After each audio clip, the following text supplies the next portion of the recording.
Hello guys, आप लोगों ने फाइनेंशियल ईयर 2022-23 की आईटीआर फाइलिंग फाइल करना स्टार्ट कर दी होगी। एंड अगर आपकी सैलरी इनकम है या हाउस प्रॉपर्टी की इनकम है तो क्या आप पे आईटीआर 1 फॉर्म एप्लीकेबल है भी या नहीं, इस वीडियो में हम इस टॉपिक को डिस्कस करते हैं। एंड गाइस, अगर आपको मेरी वीडियोस अच्छी लगती हैं तो आप मेरे चैनल को सब्सक्राइब करना ना भूलें। एंड आइए चलते हैं अब टॉपिक की तरफ। ITR 1 Sahaj is applicable for individual. ITR 1 जो है वो सिर्फ इंडिविजुअल्स के लिए ही एप्लीकेबल है। And this return is applicable for a resident other than non ordinary resident. अगर आप इंडिया के रेजिडेंट हैं तभी आप पे आईटीआर 1 फॉर्म एप्लीकेबल है। अगर आप सपोज एनआरआई हैं देन आप अपनी आईटीआर 1 फाइल नहीं कर सकते। Individual having total income from any of the following sources up to ₹50 lakh. अगर आपकी इन फॉलोइंग हेड्स में इनकम है एंड टोटल इनकम आपकी 50 लाख रुपीज़ तक ही है तभी आप पे आईटीआर 1 फॉर्म एप्लीकेबल होगा। एंड कौन कौन से हेड्स में आपकी इनकम है? अगर आपकी सैलरी इनकम है या पेंशन इनकम है या वन हाउस प्रॉपर्टी, मतलब आपकी हाउस प्रॉपर्टी में सिर्फ एक ही हाउस प्रॉपर्टी की इनकम है। एंड अदर सोर्सेज में भी आपकी सिर्फ इंटरेस्ट की, फैमिली पेंशन या डिविडेंड की इनकम है। अगर सपोज आपकी अदर सोर्सेज में लॉटरी या हॉर्स रेसेस की इनकम है देन आप पे आईटीआर 1 फॉर्म एप्लीकेबल नहीं होगा। एंड आपकी agriculture income up to ₹5,000।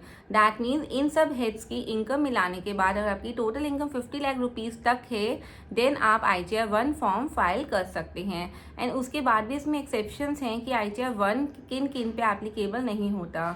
ITR 1 can be use by a person who is a director in a company. अगर आप किसी कंपनी में डायरेक्टर हैं देन आप आईटीआर 1 फाइल नहीं कर सकती।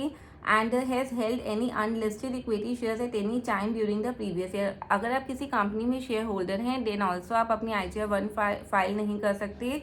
Has any asset including financial interest in any entity located outside India. आपकी कोई एसेट है या आपका कहीं पे फाइनेंशियल इंटरेस्ट है जो वो एसेट जो है वो आउटसाइड इंडिया पे है then also you can file your ITR 1। है signing authority in any account located outside India. अगर आपके आउटसाइड इंडिया में कोई भी अकाउंट है या आप उसके साइनिंग ऑथोरिटी है आपके पास तभी आप अपनी आईटीआर 1 फाइल नहीं कर सकते। Has income from any source outside India. अगर आपकी आउट ऑफ इंडिया की कोई इनकम है देन ऑल्सो। उसके बाद है कि is a person whose tax has been deducted under section 194N।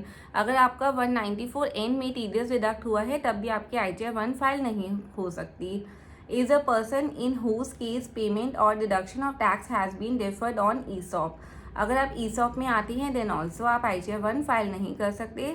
Who has any brought forward loss और loss to be carry forward under any head of income.